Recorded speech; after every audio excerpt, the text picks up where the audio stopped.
ना वो फेंकू राम है, वो फेंकता है और उसी फेंके के झांसे में आ गए थे। अगर हम किसान नहीं हैं तो क्या अपने फुप्पाओं से बात करें वहाँ चाहे विज्ञान भवन में? तो अब ना उनको सुनाई देता है क्योंकि वो मूक बधिर हैं और ब्लाइंड हैं। तो अब उनको हम लोग जो है तैयारी कर रहे हैं कि उसके कान का ऑपरेशन कहाँ कराया जाए बाबा रामदेव के हॉस्पिटल में। हाँ, विकास तो बहुत बड़ा हो गया, 7 साल का हो गया होगा। स्कूल में कौन से में है वो? अरे पतंजलि वाले में तो ना पढ़ रहा कहीं। सौगंध मुझे इस मिट्टी की जिसमें मैं पैदा हुआ हूँ, सौगंध मुझे इस मिट्टी की, मैं ये देश नहीं बिकने दूंगा। सौगंध मुझे इस मिट्टी की, मैं ये देश नहीं बिकने दूंगा। सौगंध हमें भारत माता की, मैं तिरंगा नहीं झुकने दूंगा। इसने अब के सबसे कट्टर कौम किसान से पंगा लिया है और किसान से जिसने भी पंगा लिया है उसका सर्वनाश किया है किसान ने। अपने हमारे बाप हैं, वे कहते हमारा लौंडा यो सबसे सोना, सबसे गंदी शिकल मेरी। अगर हमारे बापा ने कह दिया हमारा लौंडा पूरे गांव में सबसे सुंदर है तो हम सुंदर है। ये क्या मतलब है विश्व गुरु का? अब यार जब वो देश के विकलांगों से दिए हुए नाम दिव्यांग बन गए तो अब ना उनको सुनाई देता है क्योंकि वो मूक बधिर हैं और ब्लाइंड हैं। तो अब उनको हम लोग जो है तैयारी कर रहे हैं कि उसके कान का ऑपरेशन कहाँ कराया जाए बाबा रामदेव के हॉस्पिटल में और आंखों का भी वहीं करा लेंगे। बाबा रामदेव खुद एम्स में जाते हैं। बाबा रामदेव तो खुद एम्स में जाते हैं। तो आप ही लोग बताते हो कि लाला रामदेव के यहाँ बड़े हॉस्पिटल हैं तो उन्हें देख लेंगे मोदी जी भी। तो ये जो किसानों का पूरा आंदोलन चल रहा है, किसानों की जान भी गई, तो इसको आप कैसे देख रहे हैं? सरकार क्यों पीछे नहीं हट रही है? अब सरकार पीछे नहीं हट रही है, कौन कह रहा पीछे नहीं हट रही? तुम बार बार एक ही सवाल करते हो, पीछे क्यों नहीं हट रही?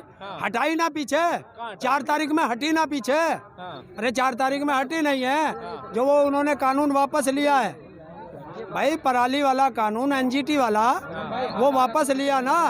तुम लोग कहते थे इस गाड़ी में बैक गियर नहीं है, हैं? तो बैक गियर लगा ना इसमें। अब बैक गियर लगा है, गियर बक्सा सही करा है, तो टायर वायर जरा थोड़े कम है, वो टायर डलवाने हैं इसमें और उसे बैक गियर में पूरा लगा देंगे। इतनी कमियां बता दी सरकार में। आपने 7 साल का सरकार का विकास तो देखा ही नहीं नाएगी ना अब तक। विकास? हाँ, विकास तो बहुत बड़ा हो गया, 7 साल का हो गया होगा। स्कूल में कौन से में है वो? अरे पतंजलि वाले में तो ना पढ़ रहा कहीं, हैं? हाँ, रामदेव वाले स्कूल में पढ़ रहा होगा। अब जाना पड़ेगा हरिद्वार की तरफ, देख कहूँगा। और क्यों चुनी थी आपने सरकार? जब दूसरी बार आपने चुनी इस सरकार को, क्या क्या खूबियां देख ली आपने पहली बार 5 साल में? भाई पहली बार तो 15 लाख के झांसे में तो मैं आ गया, झांसा राम के। तो आया नहीं 15 लाख आपके पास? आ गया। अब तो देखा ना कितना महल खरीद लिए, देखो कैसे महल बन रहे हैं हमारे यहाँ। समझ लो इस हाईवे पे जो 1 करोड़ रुपए गज भी नहीं मिलेगा, देखो हमारे सबके घर बन गए, इस पे महल बन गए उस 15 लाख में। और जो हमारे बच्चे थे वे सब 2 करोड़ नौकरी लेके सब लग गए, कोई IAS बन गया, कोई PCS बन गया, कोई फौज में चला गया। तो 2 करोड़ नौकरी के झांसे में हमारे बच्चे आ गए थे, इसलिए चुन लिया था। पहली सरकारों से त्रस्त थे। मोदी जी को पूरे विश्व का नंबर 1 नेता का अवार्ड मिला है। किसने दिया? किसने क्या दिया है उन्हें? कौन दे? वो तो कोई भी दे दे। अरे मैं अपने आप को दे दूंगा। अपने हमारे बाप हैं, वे कहते हमारा लौंडा यो सबसे सोना, सबसे गंदी शिकल मेरी। अगर हमारे बापा ने कह दिया हमारा लौंडा पूरे गांव में सबसे सुंदर है तो हम सुंदर है। ये क्या मतलब है? विश्व गुरु का दे दिया उसको। क्या कम रिपोर्ट के मुताबिक बात कर रहे हैं? रिपोर्ट किसकी है? वो किसने वोट करी उसे विश्व गुरु सबके से महान बनाने में? आपने वोट दी थी? हमने नहीं दिया। तो बताओ किसने दिया भाई? हमने तो नहीं दिया भाई किसी ने उसे वोट कि भाई वो सबसे महान नेता है? आज देख रहे हो हिंदुस्तान का कोई एक गद्दार ही होगा जो उसे अच्छा कहेगा, वरना हर हिंदुस्तानी उसे गालियां दे रहा। क्यों दे रहा है गाली? वो तो कहते हैं पहले हिंदुस्तान को दुनिया में कोई जानता नहीं था, जब से बीजेपी सरकार आई है तब से लोग जानने लगे, मोदी को जानने लगे। भाई अगर ऐसा है, मैंने कहा ना वो फेंकू राम है, वो फेंकता है और उसी फेंके के झांसे में आ गए थे। अगर जो इंसान अपनी स्वयं की बड़ाई करता हो तो समझ लीजिए वो देश का सबसे बड़ा गद्दार आदमी होगा। कहाँ से हो गए वो? इतने बड़े बड़े काम उन्होंने कर दिए, 370 हटा दी, राम मंदिर बनवा दिया, इतना पुराना मुद्दा। एक बात बताइए, राम मंदिर बना, राम मंदिर की जो ट्रस्ट है भाई, किसी इतने सारे लोग खड़े, भाई तुम में से कोई है या तुम्हारा कोई रिश्तेदार है उसमें कौन है? उसमें है अरबपति करबपति। और जो पता राम मंदिर ट्रस्ट के वहाँ जो एक फूल की दुकान लगाओगे वो भी 1-1 करोड़ में बिकेगी, और हमारे पे तो 1 करोड़ है नहीं, तो वो दुकान भी हम नहीं खरीदेंगे। दूसरी चीज, हम लोग एक ही मुद्दे पे चलते हैं, इसे मंदिर मस्जिद ये अला बला इन्हें छोड़ दीजिए, सिर्फ एक मुद्दे पे आइए, किसान का मुद्दा। 2000 तो वो कह रहे हैं किसानों को दिए हैं। हाँ दिए भाई, मेरे खाते में तो आए नहीं भाई, बाल को किसी के चाचा के खाते में आए क्या? देखिए, और भाई उस 2000 रुपये में क्या करेंगे भाई? देख, उसमें 16.5-15 रुपये का हिसाब बढ़ा है, 500 रुपये महीना आया, 500 को 30 जगह भाग कर लेना, फिर बीच बीच में 31 का भी कर लेना, क्योंकि 31 का भी दिन हो, तो क्या पैसे मिले। और अगर देखो बच्चे ने हिसाब निकाल दिया हुआ तो नू क्या हमारे बालक पढ़े लिखे ना।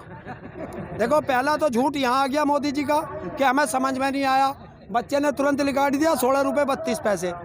भाई 10 रुपये की एक चाय आवे तो भाई 2 कप चाय भी नहीं आई 16 रुपये में। और दूसरा उसमें से हमने, अब तो हम सांसद का टिकट तो पिछली बार खरीद लिया था, क्योंकि अब जो 2022 के चुनाव आ रहे तो विधायक का टिकट खरीद देंगे।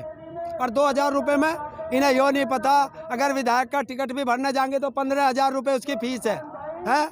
हमें बता रहे 2000 रुपये दे के। 60 किसान शहीद हो गए, आप पीछे 60 नहीं है बेटे, 60 नहीं है, 2 और चले गए, 62 हो गए। तो 62 किसान शहीद हो गए, आप पीछे नहीं हट रहे हैं, सरकार अपनी जगह अड़ी है। किस प्रकार से नतीजा निकलेगा फिर? सरकार से शहादत देते रहेंगे लोग। हम तो शहादत देने को खड़े हैं, इसका 62 जाए या ये 2 जीरो लगे 1 जीरो लगे, इसके आगे इसकी जिम्मेवारी सरकार की होगी। सरकार तो चुप बैठी है, वहाँ नवाज शरीफ की माता जी की मौत कहाँ बैठी है? देंगे उसको भी जवाब देंगे। जिस दिन यहाँ इतिहास लिखा जाएगा, जब इसका इतिहास लिखा जाएगा तो इसमें लिखा जाएगा।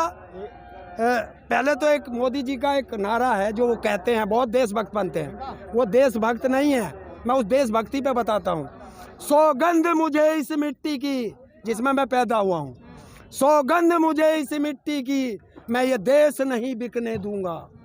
सौगंध मुझे इस मिट्टी की, मैं ये देश नहीं बिकने दूंगा।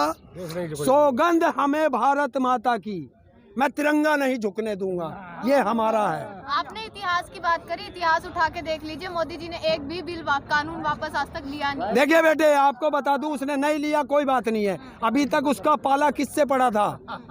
जो बच्चे आंदोलन करते थे उन्हें देशद्रोही, वे डर जाते थे क्योंकि उन्हें आगे नौकरी करनी, उनका भविष्य खराब। कोई नौकरी वाला करता है उसे नौकरी का खतरा।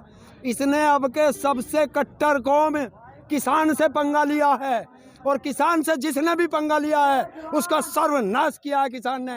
ये अंग्रेजों के समय से चली आ रही है। किसान मान कहाँ रहे हैं वो? अगर हम किसान नहीं हैं तो क्या अपने फुप्पाओं से बात कर रहे हैं वहाँ विज्ञान भवन में? किससे बात करते हैं ये? वो तो कहते हैं माओवादी विपक्ष के भड़कावे में आए हुए हैं। तो हमें भड़काए में आ रहे हैं, और ये इतनी लंबी दाढ़ी बना ली, अपने आप को विश्व का सबसे बड़ा नेता घोषित कर लिया, वो हमें क्यों नहीं भगा लेता? वो क्यों नहीं भगा लेता? और दूसरी चीज है, अब किसानों ने एक ही कसम खाई है, तीनों काले कानून वापस करा के घर जाएंगे। सरकार ने भी कसम खा लिया। सुन लीजिए, पहले सुन लीजिए, आगे की बात सुनो। तीनों काले कानून वापस करा के घर जाएंगे। हमने या तो सीने पे गोली खाएंगे, या तो सीने पे गोली खाएंगे और अर्थी पे लेट के घर जाएंगे, बाकी घर नहीं जाना। भाजपा के सांसद तो वैसे ही गोली मारने की बात कर रहे हैं आप लोगों। आ जाए ना, आएंगे, चिंता मत करो बेटे, इन्हें वहीं आना है। 5 साल के लिए बने हैं, सारे 5 साल के लिए बने हैं।